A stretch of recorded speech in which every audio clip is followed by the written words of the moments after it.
Ray, tell us Thanks the latest, very much, please. Jenny. I'm in Victoria Park where history is being made. For the first time ever, activities honoring those killed in the Tiananmen Square crackdown are being held on Chinese soil.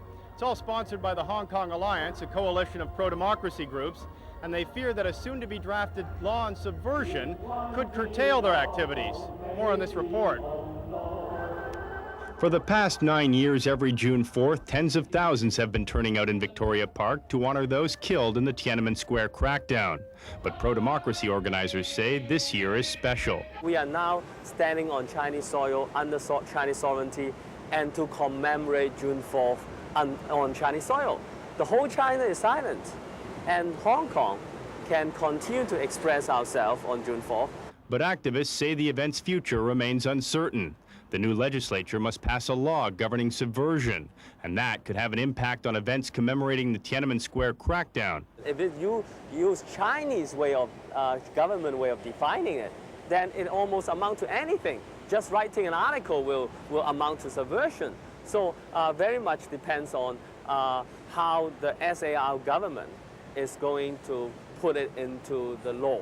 Their other worry is the Provisional Urban Council. It decides which events can take place in public parks. This week, a motion to permanently display the Pillar of Shame honoring Tiananmen victims was narrowly defeated by the council. Many members feel political statements have no place in public parks. I am against this motion, and the reason is because Hong Kong is part of China. So anything that the Chinese government handles in Beijing with regard to the Tiananmen issue, I think we should respect. But the Hong Kong government appeared to offer hope to activists. The fact that there continues to be demonstrations on all sorts of things and activities to commemorate the June the 4th incident simply underlines the fact that we have been at pains to point out, and that is that there is no change to the rights and freedoms enjoyed by the Hong Kong people. Beijing's comment, meantime, on these activities is that they will not affect Hong Kong's relationship with the mainland. Jenny.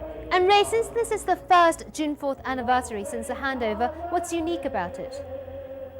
Yes, it's a little hard to hear you, Jenny, but one of the highlights of tonight's activities will be a phone call from the United States where former dissident Wang Don will talk to the audience here and take questions, I'm told. Wang Don, of course, is one of the former dissidents who was jailed and then recently freed. He was one of the leaders in the Tiananmen Square movement. Ray Rudowski over at Victoria Park. And still ahead in the news,